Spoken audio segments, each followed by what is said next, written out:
No, but we can still just talk about what's happening. All right, we are live. Welcome to episode 4 of Crosstalk Wrestling. Yes, we are live, actual live. People can come and watch our show at any point during this live broadcast. You can see this live broadcast at Crosstalk Wrestling on YouTube, or there's a way to see it on Google, but go to YouTube, Crosstalk Wrestling.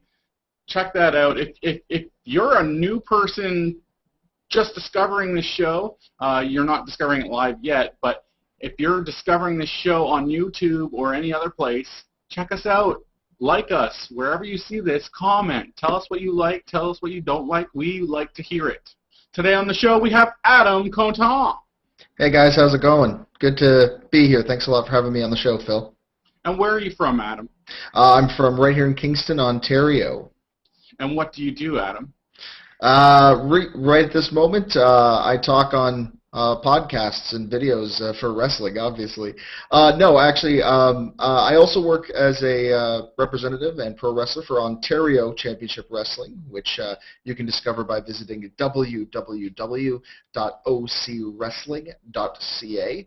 Otherwise, I'm just a general writer and entertainer, so if you're looking for somebody to entertain at your next children's birthday party, I don't do magic, but I'm pretty goofy, so that'll hopefully, bring in some dough. Yes, and I've seen him be goofy. He's quite entertaining.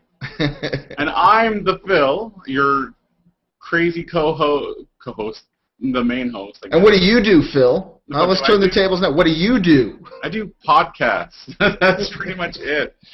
When it comes to wrestling, I've been in the wrestling industry in independent circuits for quite a long time. I'm not even going to estimate, but I've done photography, I've done video. Video is my favorite thing to do. I love that. Like video shows online, UWA Underground, OCW had a show that was great. Yeah,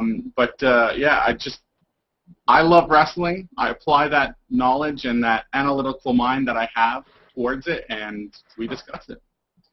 Great. Well, let's get right into doing some of that, analyzing and discussing. Analyzing and discussing. Yeah. All right. So before we get into it, this is going to be a normal thing. We're going to go live each and every time. Different times. We'll set it up on Crosstalk Wrestling on Facebook. We'll say when the live shows are going to be, when we figure it out. And then you can watch live or you can watch it taped, because it will automatically load this live show to YouTube. That's right. So you'll have an option if you can't watch it right now wherever you are. If you're one of those people out there that has a real job, you can always come back and watch it on your downtime. Real jobs. Anyway, let's get right into it.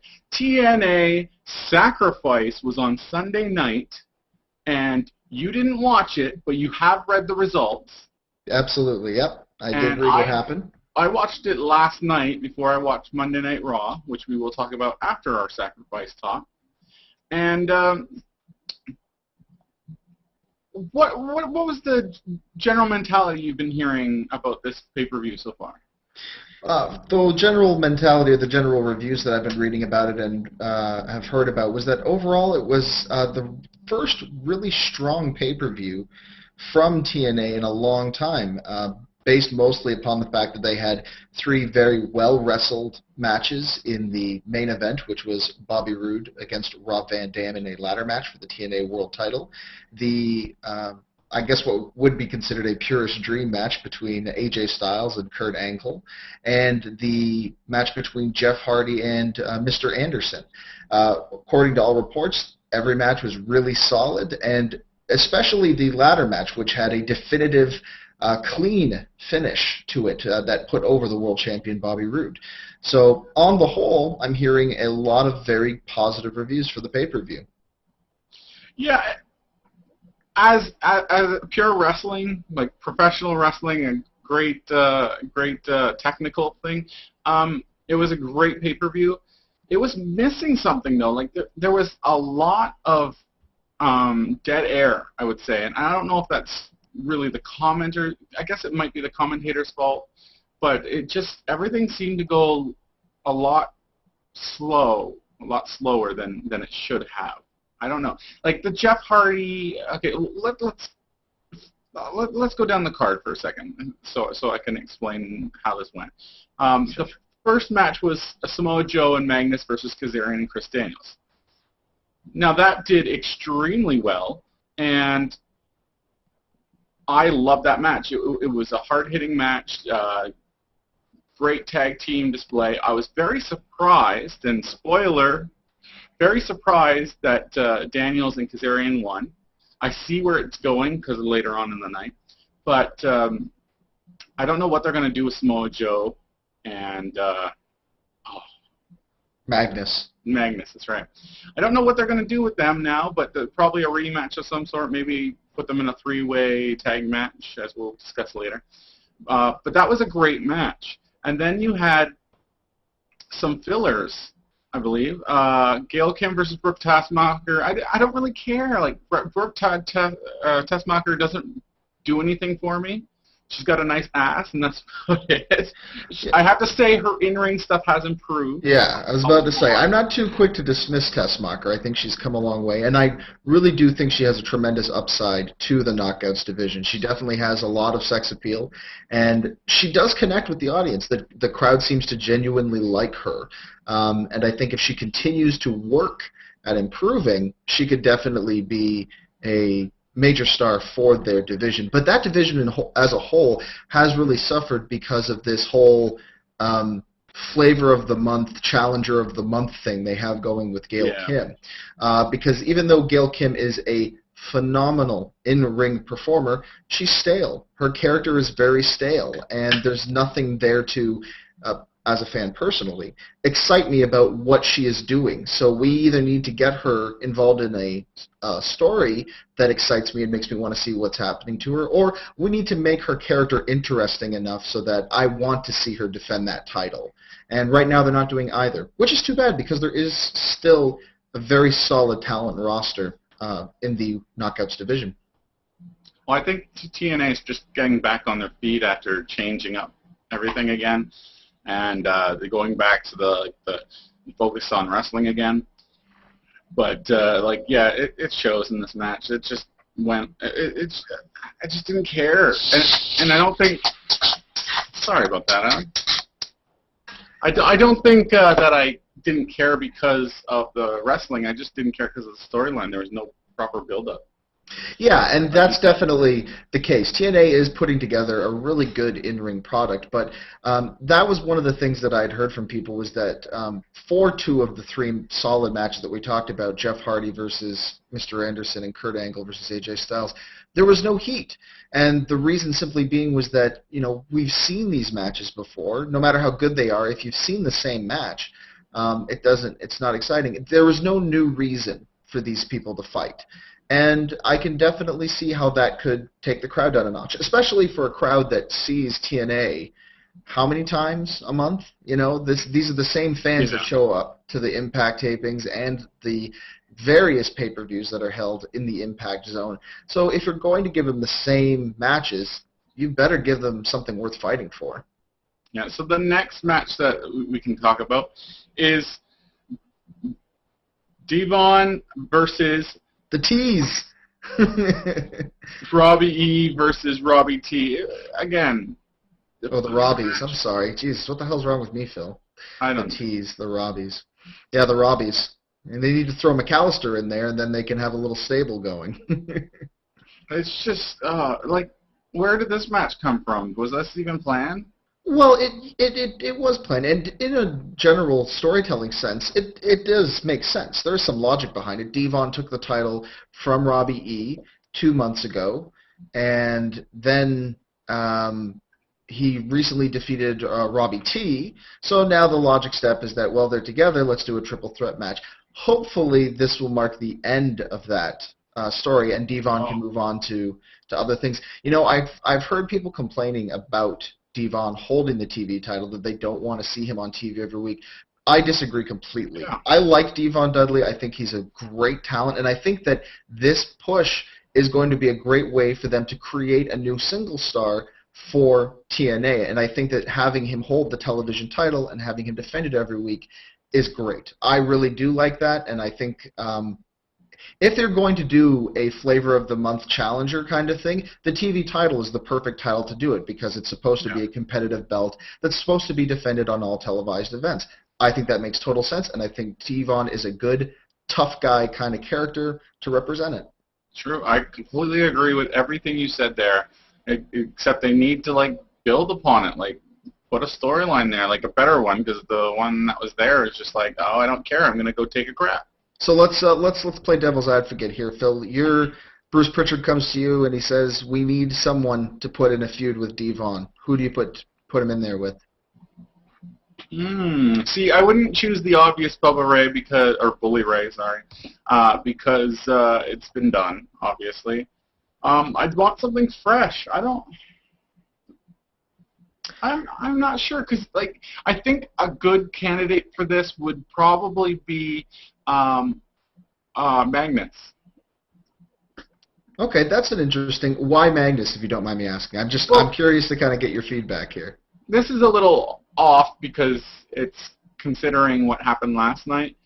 Like, with their tag team losing the titles, it'd be nice to see Joe going with a push to the main event and maybe putting Roode over, because that's obviously what's going on lately, and Magnus going after the TV title. And, like, Magnus doesn't have to be a bad guy. He can be a tweener or something like that. But I love seeing Magnus wrestle. He's great. I actually think he's one of the guys that have really helped in creating an identity for TNA, and I like the international flair he brings to it. Not as much as I like Doug Williams, but he's definitely a great part of the roster. And I am going to disagree with you on splitting up him and Joe. I think the crowd has taken a huge liking to them. They're a popular tag team, and TNA's tag team division really does need to have some traction. It hasn't completely failed them yet, but I like the idea of putting new guys together as formidable tag teams. On the subject of potential they're doing better than WWE is. Oh yes. Division. Although we can talk about that in a minute, but I would think it would be worth discussing. One guy I wouldn't mind seeing Devon go after, or I would like to see go after Devon, would be Gunner. I think Gunner has, or Phil Shatter, however you want to, whatever you want to call him. He's a tremendous talent. I really like him a lot, and I think seeing those two guys go at it over the TV title would be a good spot, especially since Gunner just came off of a couple months of putting over Garrett Bischoff. I think that he could use the shot in the arm. And I think by, either way, if Gunner comes out on top, great. Although personally I would like to see it used as a way to elevate Devon further and put him over a guy who's kind of been in a major storyline for the last couple of months. So he'd be my pick. I'd like to see Devon and Gunner. That's a good choice. Gunner is. I'd like to see more storyline for Gunner. I'd like to see him more solo, like see what he can do on the mic, see what he can do personality-wise, go deep with that character. Because all we see is this bodyguard bad guy type thing, and it's just like, what more is there for Gunner? Absolutely. We know he can move in the ring. We know he can entertain, but can he hold up with all the other guys when it comes to mic skills? Yeah, definitely. And I think he's one of those guys that I would work on this year into developing into a kind of a, if not a main event guy, a top of the card guy, because I think he's got the potential to do that personally. Okay, so Jeff Hardy, Mr. Anderson. This was a good match, I have to say, but the ending, I don't know if this was planned. It was kind of one of those endings where you're just not sure if they messed up on purpose or by accident, or if it was a time thing where the ref was told, oh, you have to call it, just do it. Like, I'm not sure, because you could see that, like, when they did the roll-up, and I don't know if you saw replays or anything like this, but when Ken Anderson did the roll-up, the quick roll-up after whatever, he did a roll-up to win, Jeff Hardy kicked out as if he was going to actually kick out. His shoulder was up completely before the hand went down for the 3 count. So, it looked like Ken was mad at the ref, like, what the heck's going on? Why'd you end it there? Like, as if it was an actual mess up.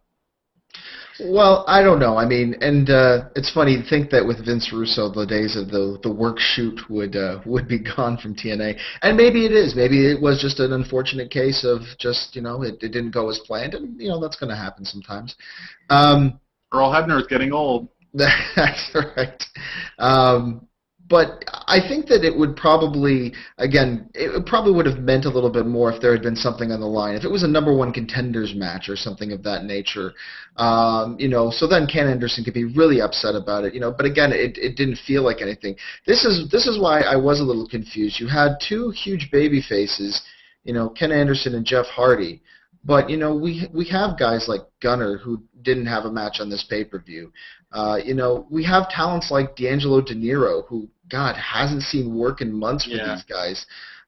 You've got a whole roster full of some really, really good talents that maybe they missed a chance on putting over at this pay-per-view. But that being said, those things happen. Unless they bring it up. I think it would be smart for TNA to play into it at this point in time and maybe play it up and, say that, nothing was resolved and maybe there is a need for a rematch. I mean, at least then there would be some drama behind it. And then it would build the match, for sure. I think you hit the nail on the head. Like, there isn't enough character development in TNA. There isn't enough storyline in TNA. They need to get some better creative guys when it comes to actually developing a story and making people really want to tune in for these pay-per-views. Right. And in some cases when they've done it well, they've done it really well. I have liked the progress of Bobby Roode. I've really liked the way that they've built up James Storm in the last year. That's been fantastic. And some places, like I said, the development of Devon, Bully Ray has been fantastic in everything that he's been given. And Austin Aries. Austin Aries is a great one. And speaking of Bully Ray and Austin Aries... We'll get there. But I agree completely. There have been some... It's been hit and miss. So let's get on to the next part. The next match was Crimson versus Eric Young. Again, another filler match. I hate filler matches to pieces. Like, if you're going to do a filler match, make it X Division so that they can just wow the crowd. But you have no build-up. It's just Crimson coming out, oh, I challenge anyone who's going to beat my streak type thing. And it's just like, well, who cares? I'm going to take another shit. Do you know how many shits I've taken during a TNA pay-per-view? You must have had Taco Bell before you watched the pay-per-view. I'm going to disagree and say that, yes, I agree, even though this seemed like a segment that would have been better suited for an Impact taping as opposed to a pay-per-view. Now, correct me if I'm wrong, but was it not scheduled to be Crimson against Matt Morgan? There was some storyline where he injured Matt Morgan. Okay, all right. I thought there was a scheduled match between those two. I just think they should just end the whole thing. Like, Crimson's hard to get over. He just doesn't have. He kind of has the character, but they don't know what to do with it. I think that they are doing the right thing with Crimson right now. If they're not going to stop with the undefeated streak, which I see no reason to. I mean, if you've let it go this long, you might as well get the last, wring the last bit of it out. I like him being the heel with this undefeated streak. And with them setting up Matt Morgan to kind of be the guy to finish off that streak, I like it too. I think that there's a great story there. And I wouldn't mind seeing Crimson on Impact every week coming out and having an open challenge kind of thing to see what kind of talents can work with him and who gels well with him. It was nice to see Eric Young on a pay-per-view. I like Eric Young. But yeah, I agree. Probably better suited for Impact as opposed to the pay-per-view. So, the next match was Bully Ray versus Austin Aries. This was the show stealer. It was such a great match. Like, I went into it going, it's just going to be, I thought it was just going to be a bunch of quickness from Aries and then Bully Ray taking him out with his strength, which kind of was. But it was a really well set up match. And I think the issue where Aries got, what was it? He ran to the outside and dived, or whatever. When he was flying to the outside, he hit himself on his back. Yeah, I heard about that. Yeah. Did you see the pictures? Yeah, I did. Oh. He got 2 big bruises on his back. They're somewhat lacerated, I'm not sure, but it looked very painful, and that was not planned. So I think that whole thing added to the match where you're like, oh, is he okay? And then Bully Ray keeping on going after his back because smart ring presence. He just kept going after that back. And you were like, oh, he's got to be in so much pain. And then just the match kept going on and on. They did a bunch of false finishes. It was just so good. And giving Austin Aries the win, very happy about that. I'm surprised, but pleasantly surprised that they did that as well. Bully Ray seems to be one of those guys that, you can job him out every single week on TV, and he doesn't lose any of his heat whatsoever because he's such a good heel. And that's great. It's very fortunate that TNA has somebody like that on their roster. I'm interested to see where they go from here with this. I think that it might not be too soon to elevate Aries up, but I think that they're going at a good pace with it. So I think TNA is going in terms of like they see CM Punk, they see Daniel Bryan in WWE, and they go, oh, we want our version of the ROH star that's going to the top. They kind of did it first with Samoa Joe, and, but they want to develop a star and make them big, just like WWE is doing, and that. I don't know if it's necessarily it's them looking at WWE and saying, let's copy that formula for success. Although they're going to be doing that with the MMA stuff. That has been their MMO. That has been their MO for the last couple of years. I think it's just the overall reaction that the people have had to Austin Aries. From day one he's been in there, he's been very over with the crowds. People like him a lot. Yeah. And he is probably one of their best performers right now in terms of bringing the in-ring quality. So and he was really good way back when he was first in TNA, and then they released him and they released him at a time when he was doing really well. I don't remember if he asked for his release or what happened, but he was doing extraordinarily well, and he was over with the crowd. But I think at that time they didn't quite understand that you can put over anyone who's popular. It doesn't matter about their size. You can put a small guy against a big guy. We're to that point now where it doesn't matter, which is great, by the way. I don't think it was so much that during his first run, because there's no way you can compare his level of overness in his first run to this run. He is much more popular this time around than he was the first time. No, I don't think so at all. First of all, he had the hype of the ROH stuff. He was way more over indie-wise then, and then also he had a huge amount of hype in TNA. A huge amount of hype. It was big. It was around the time when they had Roderick Strong and all these other guys. I'm just saying compared to crowd reaction. Crowd reaction for him back then was nowhere near what it is today. I disagree. Okay, fair enough. I think it's similar. That's fair. I mean, to each his own. I mean, I'm not going to turn this into a rant like with Danny where he would complain. After you. Him and I used to have complaints. We'd have arguments over whether Sid was over in the Fed, and I was like, yes, of course he was over. He was mega over, and he would debate me that he wasn't over at all. So it was, and we'd argue about it for a long time. So I'm not going to turn this into a Sid situation here. That's the whole thing about crosstalk wrestling. We're allowed to disagree about things and debate it. That's the whole thing. But this match was incredible. If you can go back and watch just that match, I suggest you do so. It was great. It really shows that Austin Aries can go. Can really go in the ring. He can be put against anyone. I would love to see some great stuff like Austin Aries versus AJ Styles. Put that on the card. Austin Aries versus Jeff Hardy.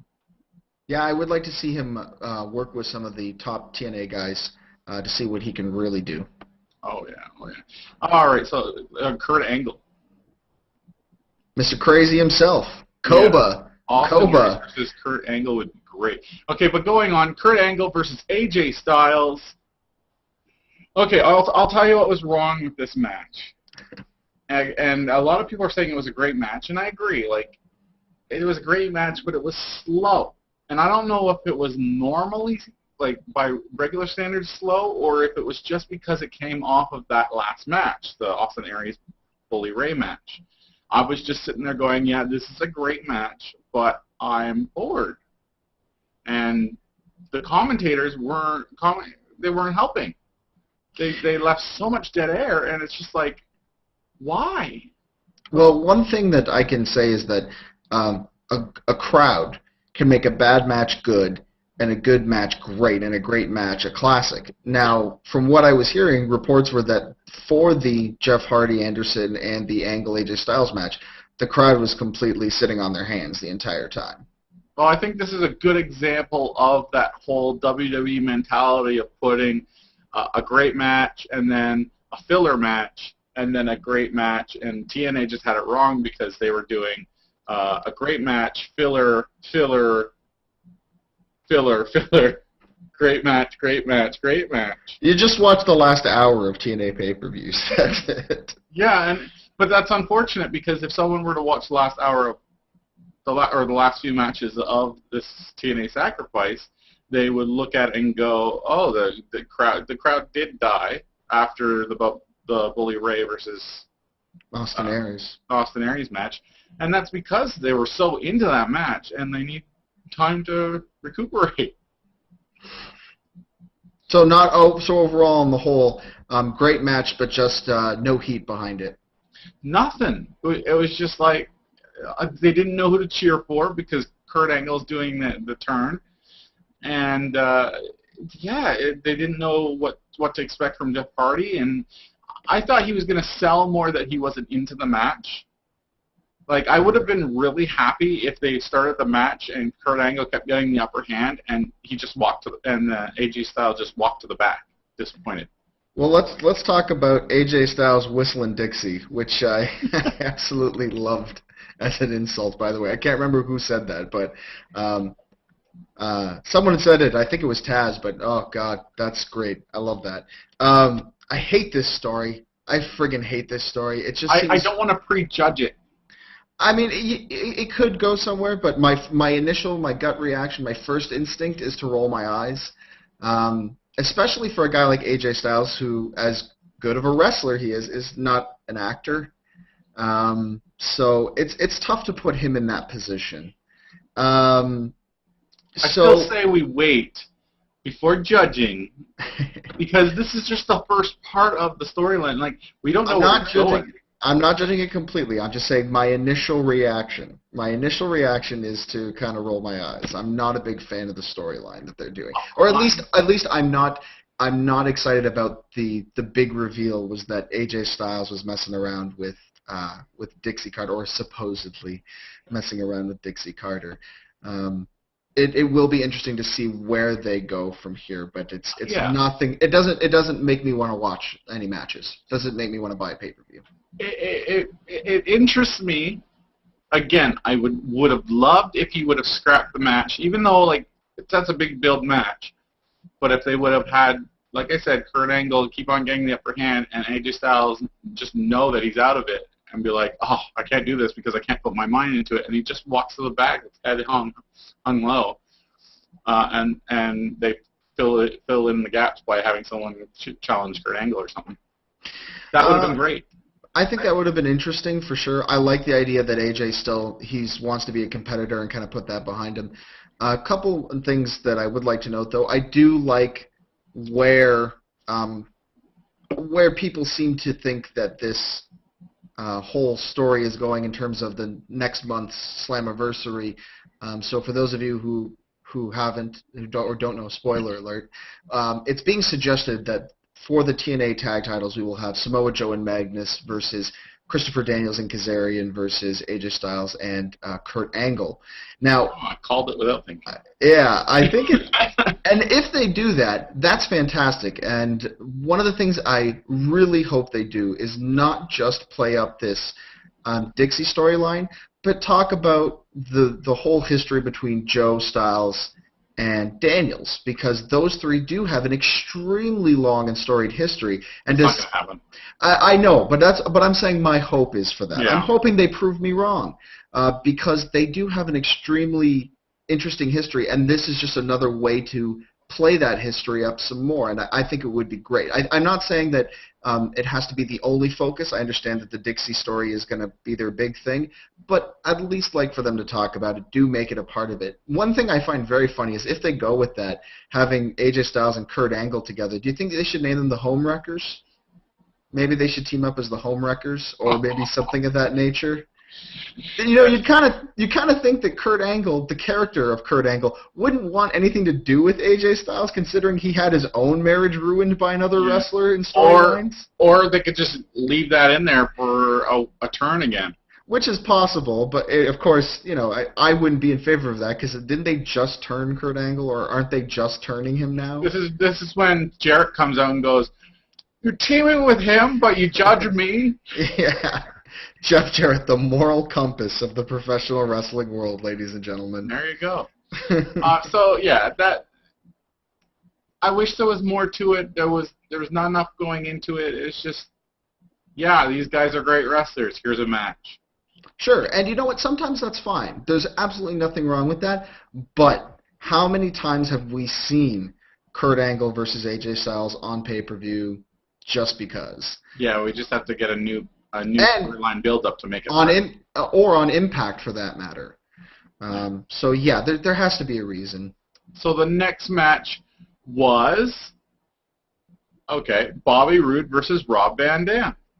Now I heard Van Damme took quite a beating in this match, and he may have legitimately hurt himself. I don't know. This guy is like Gumby, and that's been said a lot. That's not me saying something fresh. That's one of my favorite things people say about him.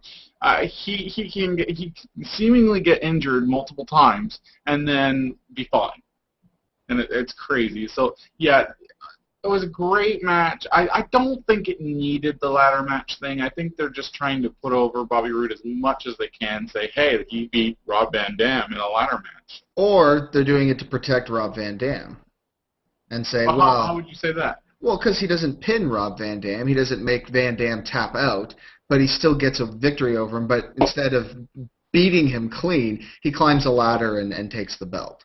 Now, mind you, I know that might not necessarily be the case, and personally, considering the year that Van Dam has had, I don't think that should be the case. Yeah, he can't get the title. It would be a weird thing for him to get the title. Everyone knew Roode was going to win, but at least it was a great match. Sure, and I mean, again, I don't have a problem with that. I'm just speculating on why the stipulation may be in there. Yeah. Plus, they also could have looked at it and said, you know, we have no gimmicks on this pay-per-view. Maybe we need to throw one in there. Yeah, that little bit extra to get 3 more people to buy the pay-per-view. They had that whole time from like 2007 till about 2010, where it seemed like every single match on a TNA pay-per-view had a gimmick or a stipulation attached to it. So maybe they were just trying to feed off of the fact that at that time WWE was very ungimmicky. Well, you know, and that's a good thing. You know, I was saying for years that I mean, back in 2007 when they had Abyss, Judas Messias, Relic, which is killer spelled backwards, and Black Rain doing the hardcore matches all the time. My thought was, you know, you have a lot of guys who are good at hardcore matches. Why don't they have a hardcore division? I think that would have separated themselves from the WWE, who had taken the completely PG route. That being said, you know, that's neither here nor there. So, yeah, but you know, one thing we didn't cover, actually, speaking of Abyss, let's talk about Joseph Parks real quick. Joseph Parks? Well, let me just say one more thing about this match. Okay. And going back to the Rob Van Dam, Bobby Roode thing, it was done well. The end of the match had Bobby Roode going for the title, and the end of the match had Rob Van Dam jump off the turnbuckle and land on the ladder, but he got his foot caught, and he fell down, which was great. Like, I don't know if he legitimately hurt himself or anything. I don't think he did, to be honest. He said to the refs that he was fine, so we'll see. But he then got punched down off the ladder and hit the back of his head on a chair, which I wouldn't be surprised if we find out after it caused a concussion. because that was a really hard hit. I really think at that point, Rob Van Damme should have just sold that chair shot and been out cold. In the moment, if it was me, I would have been like, "This is a perfect ending." Like, I'll take the flack if I get it from the back. But it's like, if Rob Van Damme takes that chair shot, is out cold on the mat, and Bobby Roode sees this and goes, "I'm just going to grab the title," and to the end of the pay-per-view, Rob Van Damme's still out cold, it sells big time. Oh, sure, I agree. But, I mean, as someone who's been in a situation not similar to that, because I've never had something that specific happen to me, but, you just do what you're told. If you're given that specific ending, that's what you do. It's unfortunate that sometimes something happens like that where it's like so sweet, and it would have been perfect. But you do what you got to do, kind of thing. So I don't blame them for that. And in the moment, you can't blame them for going with what they're told, because of course not. Because a lot of the times in the moment you are. I don't know if you get this, where it's like a fisheye lens. It's like you're just like a tunnel vision. You're just like you have your mind set on the thing, and you're in a robotic mode where you're getting to that point, and everything else is just like out of. Yeah, the other thing is that you can't always see it, right? Like, I mean, when you're in that ring, you've kind of got 100 different things going through your head, and you might not necessarily even think about how great it is, and you might not even realize how great something looks until you have someone from the back come and tell you, "Man, that looked amazing," or "Man, that was a cool spot." So, you might not know if it's great or if it looked like you fucked up. Right, exactly. So, I mean, you really, it's hard to judge that from just the fans' perspective of things, because it may have looked really awesome, but, Rob or Bobby Roode may have seen that and said, "Ooh, that sucks, but let's keep going," kind of thing. So, you never know. But either way, it was a great ending. Now, you wanted to get into another topic? Yeah, I just wanted to talk about Joseph Parks real quick and his story and where that's going. I don't know if you know kind of the spoiler behind that for their big reveal later. It's Abyss. Yeah, Joseph Park is Abyss, and I think it's fantastic. I love this. I am a fan of Abyss. I know a lot of people. He's got a love-hate relationship with a lot of people. A lot of people think he's garbage and that he can't do anything outside of matches. Great. I disagree completely. I think he's a great talent, and I think he's really an important part of TNA. And a really nice guy in person. And yes, he is a very, very nice guy, too. The Joseph Parks story, I think, is great. I love watching this, and I think it gives his character a little bit more depth. It's going to be kind of crazy to see how they reveal this, because it's really kind of crazy if you think about it, that there's this guy who's looking for his brother, which is him the entire time. I love it. But it takes it to a whole new level of crazy, which I like. In storyline mode, is it like, are they going to find another big guy the same size? A new Abyss? Hey, look, it's Kyle. Hey, Kyle. See, live, anything can happen on the show. Kyle eating food at a pizza joint? Yeah, looks like a pizza joint. On our work. Awesome. Where's our pizza? Over there. No. Productivity, ladies and gentlemen, productivity. So, Kyle, we were just discussing. Kyle is from thetechnophiles.com, by the way. How's it We were going? just discussing Chris Parks. Joseph Parks. Joseph Parks. Joseph Abyss. Parks. He's not Chris Parks. He's not Abyss. Because, like, I'm hungry. I am. I'm starving. So, Adam, you were saying? Oh, no, I was just saying I like it. I'm really excited to see where they go with it. I'm a big fan of Abyss. I like this story. I think it's a new, interesting wrinkle in the character of Abyss, and I can't wait to see the payoff. I'm really anxious to see the payoff. If they get, like, a guy that size and put him in a mask so that they can do, like, they're both here. What are you talking about? I hope not. The old Undertaker? Undertaker? Yeah, like the Undertaker, exactly. No. I hope they don't go that route. But I would love to see shots of of Parks talking to himself, where he really believes he's talking to Abyss, but there's nobody like there. Kind of like a Tyler Durden thing. Like Chris Parks and Abyss are two separate people in his own mind, but they are the same person, living and breathing flesh and blood person. I would love to. I would love to do that. On that thought, cut the costume in half and do a half costume thing. This is why you shouldn't be allowed to book, Phil. Right there. I would have the most effed up feds in the world. But now that Kyle said the Undertaker don't thing, get me wrong. I would pay to see that, but I'm just saying I'm not the majority. Now that Kyle said the Undertaker thing, could we do like a whole SummerSlam thing? Abyss versus Abyss. Was it SummerSlam or Survivor Series? I think it was SummerSlam. SummerSlam. Yeah, Abyss versus Abyss. You just get a guy that's that size. I think it's also kind of funny that it almost mirrors what they tried to do at the beginning with Mankind, try to make him a dual personality where one person's a violent one and the other one's a very calm, rational one. It really goes up to the performer to really kind of put that over. Oh, yeah. Fans that kind of believe it. It'll be kind of difficult because I don't see TNA kind of giving the same reins they did with Mick Foley. They just said, just do whatever, and he's sitting in a boiler room just held down crying, and then the music was different where it was very violent in the beginning, and then when he was done, it was very calming. And it's like they're almost trying to do what Hannibal Lecter. I mean, that's what Mick Foley based Mankind off of was Hannibal Lecter in the movies. So if they can kind of try and pull that off with TNA, it might work, but it'd be a bit of a stretch because their booking's kind of weird.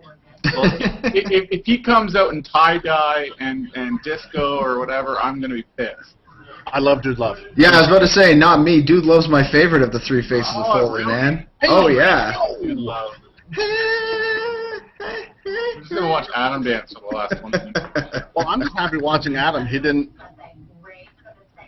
No, that's it. I'm done. You missed It's it. live, so who knows what'll... Oh, your camera didn't freeze up. I'm very happy for you. I'm on my wife's computer. I stole hers. Oh, of course. The wife's computer. She's probably at work, huh? She is at work right now, so she's happy she's not here listening to me rant and rave.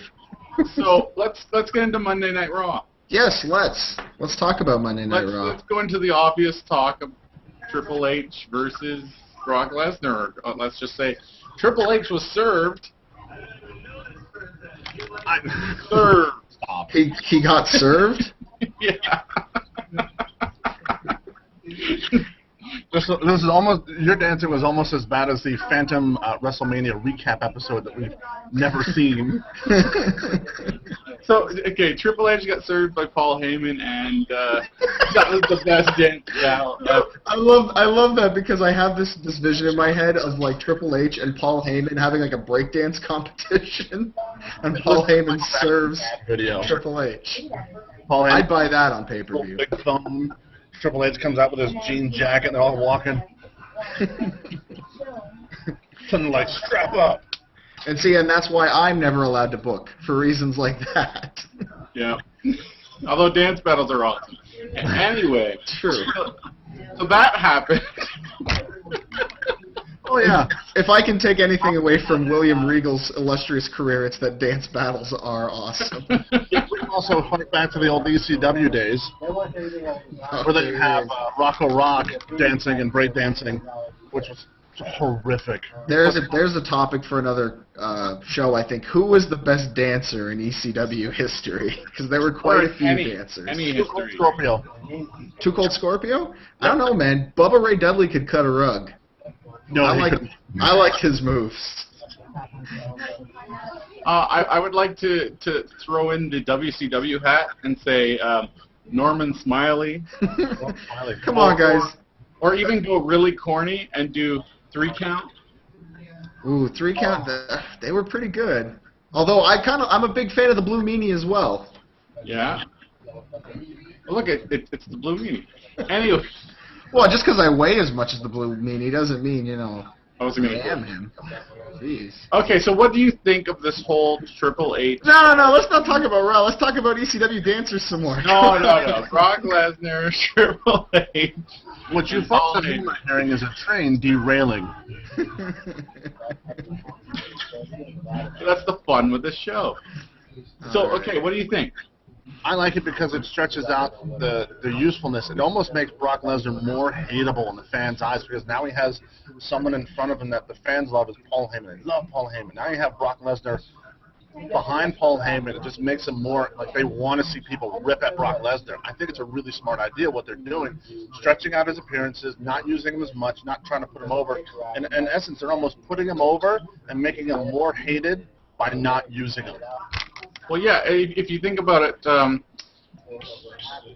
we don't want to put him on the mic, period. Yeah, he's not great unless he's doing a pre-tape sit-down or just being himself. But he's definitely not good with a script. No, he'll just repeat things over, and he's worse than John Laurinaitis. Let's just say that. I like Big Johnny. Yeah, I like Big Johnny, but he's horrible in the mic. He almost broke out in laughter last night. But he's one of those so bad that he's entertaining kind of bads. That's what I like about him. No, I agree as well. Great to put Brock over this way. Using Heyman as the mouthpiece is genius. Great to see Heyman back.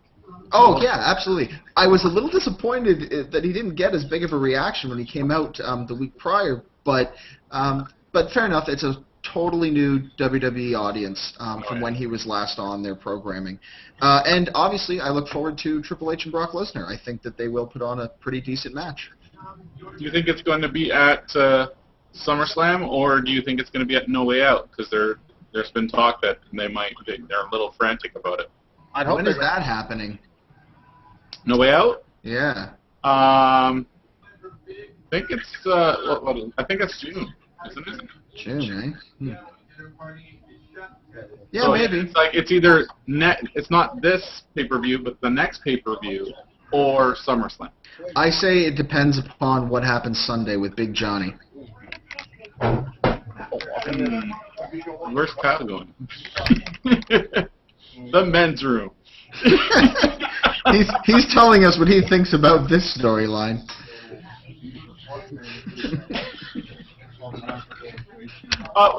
What kind of match are we gonna see from Triple H and Brock Lesnar? No hold barred. Are you saying that you keep coffee in the men's room?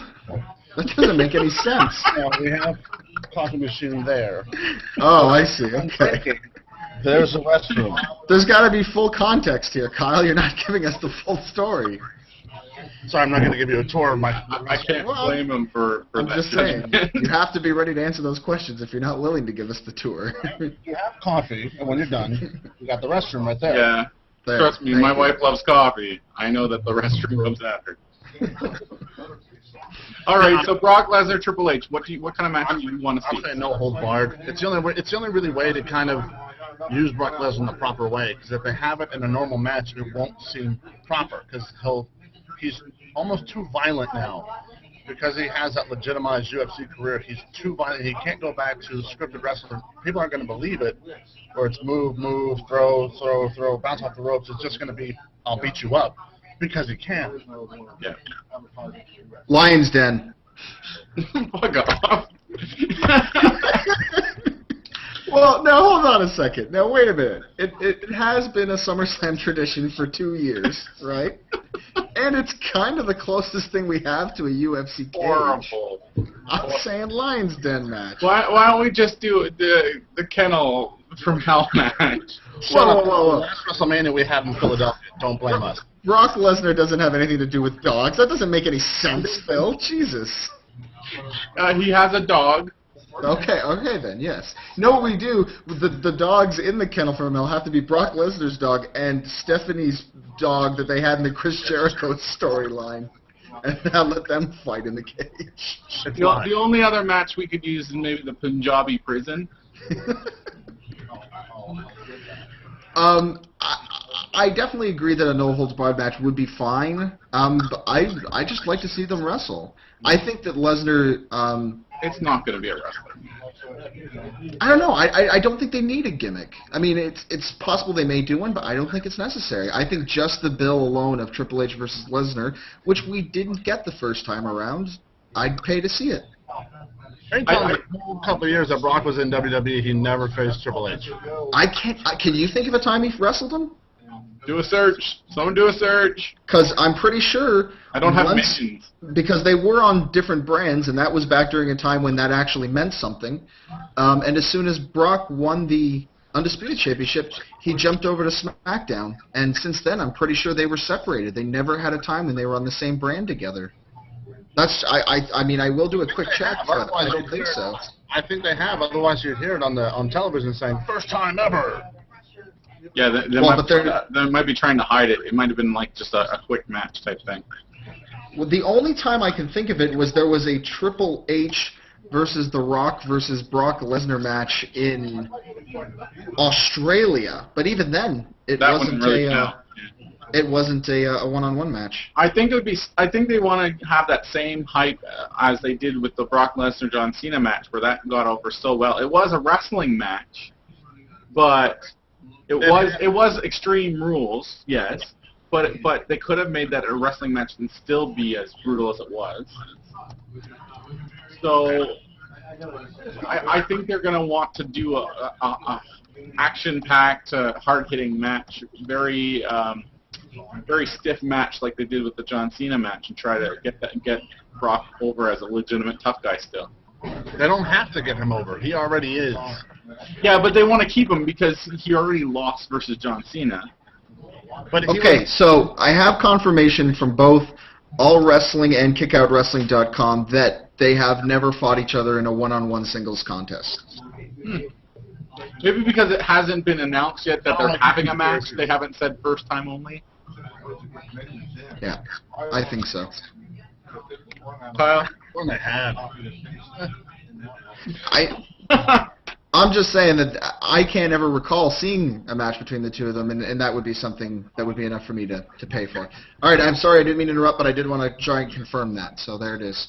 Yeah, again, I don't think it has to be a gimmick. It can be a really hard-hitting match. No Holds Barred seems fitting, but will they go with that after a whole Extreme Rules pay-per-view just happened? I guess it's 2 months ahead, so who knows. I don't think it's necessary, but I certainly won't be disappointed if they do that. What other stipulations are you going to see? I think what you're going to see, like Brock Lesnar's contract versus Pinata on a pole match. Triple H his job. I don't know. Like, I guess the lawsuit. Like, they'll be like, if Triple H wins, the lawsuit doesn't happen. They can kind of push that storyline with Brock a little bit longer too. Yeah, they could. I don't think they will, though. I think he's going to go to the next thing. Yeah, but Triple H is doing the whole President Caveman story right now too, where he doesn't really need a reason. He's just, I'm the owner of this company, and you fucked up my arm, so I'm going to fight you now. So I mean, it might just be something like that. That hasn't been said yet, though. No. So like, they haven't even announced the match. They haven't even announced what's going to go on with this. It definitely won't happen either. But I think either way, it's going to be a great match. Yes. It'll be a fun one. Is there anything else from Raw that you want to talk about? Roode Clay. Love his dancing. Do you actually love his dancing? Is that sarcasm or is that truth? Where does he rank in the list of best dancing wrestlers? Right next to Rikishi. I still want to see them both during the other. That's some high praise. Rikishi could bust a move too, man. And Rikishi wants to come back. I'd love to have him back. Who wouldn't love to have that big ass back? Rikishi and Brodus Clay as a tag team. That would be fun. That would be great. Elevate the tag team division. It needs it. Oh, the tag team division is crap at this point. I know. We were just discussing that TNA has a better tag team division than WWE. But WWE, Triple H has made it a pet project to make the tag team division better. He's working on it, you can tell, but it's just not there yet. What do they need to do? Actually make the WWE tag team titles relevant, seem something. But how do you do that? By getting legitimate teams and keeping them for a long time, not for a few months, and then I hate you. Yeah. It's a bunch of amalgams right now where they're just like... You can't make tag teams that just form. You need teams that come in as a team, that people are saying, okay, they're a tag team, and they work well together. See, that's one thing I missed, that if they could have brought Claudio and Chris Hero at the same time and kind of do the whole King of Wrestling thing again, the tag team would have been fantastic. But not since the Dudley Boys, the Hardy Boys, and Edge and Christian have you had solid tag teaming for a long time. And all those guys came in as a unit. They were already together, so you believed that they were a tag team. Not just, hi, Kofi, little Jimmy says we need a tag team. Boom, boom, boom. And I want to lead. I would get Adam's opinion, but he doesn't matter. No, I'm kidding. True. You're absolutely right about that. No, the reason why I'm not getting Adam's opinion yet is because I want to streamline into a topic that is related to this, and that is the big, the FCW Next issue that's going on right now. They're taping Next live at a Florida University. Full Sail University. And they've sold out the first event. Are we going to see more, like a better Next show? Are we going to see FCW merge into Next? What are we going to see? I really think you're a lot more talent. I think you're going to see guys that are in FCW that are on that cusp. They're going to be probably pushed over to NXT. That way they can start getting that publicity, they can start getting that television time, they can start to get that preparation, and then move them up to WWE. So I think it's going to help NXT a lot because you're going to have at least some new talent coming in. It's going to help LCW because then you're going to have people wanting to get into NXT. So it'll kind of help. It's like a superstar as a TV show. Adam? Yeah, I agree. Couldn't be in more favor of this if I tried. And not only that, but if you hear about some of the backstage things that they're doing with this, for example, one of the big reasons they're doing this is that the students that are currently enrolled in their entertainment degree program are going to serve as the stage workers for the actual production. So students at the university themselves are getting an opportunity to work on a television show that's really going to give them a great opportunity. But not only that, but the WWE is also going to be creating a scholarship program for said university degree program with the sales from tickets and merchandising of the show. I can't think of anything better than to get some exposure to their new guys. One of the biggest problems WWE has and has had over the last years is creating new stars. This is a perfect platform for them to be able to help do that, while at the same time coming up with some really revolutionary concepts like that. I could not be in more... I have not been this excited for something with WWE probably since WrestleMania, so it's great. Is this a great way for WWE to say to the university, "Oh, we've got this wrestling, what you were talking about, that degree thing, right? What if they were to put become a professional wrestler degree in there?" Because they've already got that. They've already got that. It's called FCW. Why did they ever do that? An actual degree. There's no degree. It's a school of hard knocks. But they can create one now. But then you're gonna have legislation and regulation, and Vince McMahon hates that shit.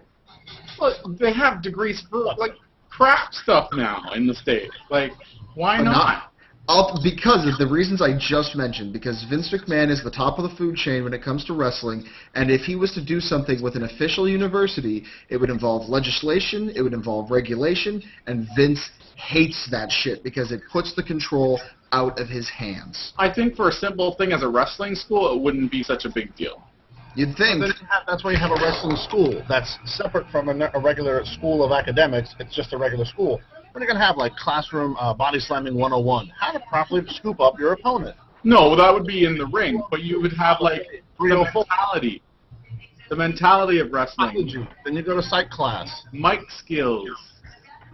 Public speaking. I think, again, it's a good idea in theory, but I think in practice what it comes down to is it takes control out of Vince McMahon's hands, because even if you have it in just one university, it then becomes the university's program, not WWE's Yeah, but program. that's the thing. He doesn't have control over the wrestling school. He has control over a development school. Which is a wrestling school. That's he has. If Vince McMahon walks into FCW and says he wants this, and this change to the school curriculum, he can do that right now. Yes, so if it ain't broke, don't fix it.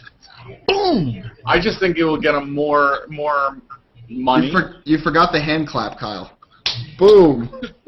I just think it'll get him more publicity, more money. Like, to me, it's a smart idea. It's not to replace FCW. It's just another wrestling school, but has the backing of WWE. I don't think it'll happen. I will agree to disagree on this one. I don't think it would be good for Vince at all. And now, to close off the show, is there anything else that we need to talk about for this week? The TechnoFiles.com is doing quite well, working on getting a guest for the podcast. If you haven't tried it, subscribe to it. It's very good. It's like a chocolate bar. It is. I would just like to get some quick thoughts on Sunday's pay-per-view and the build for it and the card itself. What do you like? What do you don't like? I disagree. I think the build has been really good. That 4-way world title match has been built really, really well. Okay, aside from that and the other heavyweight title match, what build? I agree that it hasn't been stellar, but what I'm saying is that the card itself has been put together really well. That is what I'm afraid of, is that there hasn't been a whole lot of build. The John Cena, Joe Laurinaitis thing has at least got a little bit of attention too. But again, we're starting to see a trend with WWE where their whole pay-per-views are built on 1 or 2 matches, and then the rest are there just for filler. Which isn't necessarily a bad strategy, but I would say that in this day and age, when you're asking people to plunk down $40 for 3 hours, I better get something for my money. So You get John Cena. What else do you need? Hey man, I like John Cena. I do, and I like this stuff. And as long as he's in a compelling match, like I don't mind paying money to see Rock versus Cena. I think that was a great match, and I liked that. But what I'm saying is that if I'm going to be paying that much money, you're going to have to give me more than just 1, 2 good matches. You're going to have to give me an entire card that I really want to see. This is where I'm going to disagree with you just for CM Punk versus Daniel Bryan. Sure, and I mean, the WWE is going to be banking on guys like you to buy the pay-per-view based upon 1 or 2 matches, which is fine. I just don't think it's a very smart strategy from a company that's trying to hit as many viewers as possible. I agree. Give us a solid card, and you'll get way more viewers. But if you only put 1 or 2 matches that only are for those guys that like Daniel Bryan and CM Punk or John Cena, and what about those people who really want to buy a pay-per-view based on Rikishi? Now that being said, the card for Over the Limit does look pretty damn strong, and it has put me on the fence about ordering it. So it's really going to depend upon what they do with the tapings, and if it's going to get me to swing my... Right now I'm on the fence, but the card is strong enough that I might be busy Sunday night. Oh, come on. SmackDown is never a thing that'll make you go, oh, should I buy it or not? Right now you're decided. Buy it or not. If I have to decide right now, I'm probably leaning more towards buying it. It's a damn good card. Kyle, buy it or not? I'll download it if I need to. I'll be downloading it. Like I will never... You bunch of pirates, you criminals. How dare you milk Vince McMahon out of your $40? How dare you? I promote them on my podcast. That's enough. You break my childhood. He gave me Repo Man. Ooh. TL Hopper. Man, I can't disagree with Repo Man. That's a hard one to argue. Hey, if you could hang out with Repo Man for a day, you would. No, I would hang out with Barry Darso. I'd hang out with Smash. I'd even hang out with Crusher Khrushchev, but I'm never going to hang out with the Repo Man. Well, he looks like a fucking girl. I will hang out with the Blacktop Bully and Hole-in-One Darso, but I will not hang out with Repo Man. What about Skinner? Okay, you're with the Repo Man here. Oh, are you kidding me? I would totally hang out with Skinner for a day. That would be awesome. Spitting tobacco juice in people's faces and Repo Man, skinning alligators? He has that stupid mask on. He's got tread tires on his arms. He just looks like a fucking hooligan. You're not going to go 3 feet without someone going, "What's up with your friend?" What are you talking about? The only redeeming thing about Repo Man was the cool guy who did Repo Man at the beginning of his theme music. Repo Man. That was it. That was the only good thing. Everything else is horrible. Well, on that note, we're closing down Crosstalk Wrestling 4. This was great. This was a great... We're doing it live. What a way to end the show with the Repo Man. Good lord, that's like having a scoop of ice cream and then shoving, like, horse shit in your mouth to end it all. We leave him wanting more. Go to crosstalkwrestling.com. Adam, ocwrestling.ca. Don't even talk to me right now. I don't even want to talk. And Kyle. Repo Man. TheTechnophiles.com. Check out my YouTube page, The Technophiles. Check out All for Geek as well. We show up on All for Geek as well. On that note, big announcements coming later in the week if this show works out when it gets transferred to YouTube. And I have a guest for the podcast. Ooh. I got 2 guests for my podcast. Teaser. TheTechnophiles.com. All right, so check out crosstalkwrestling.com. Thank you guys for coming. Last words. Repo Man.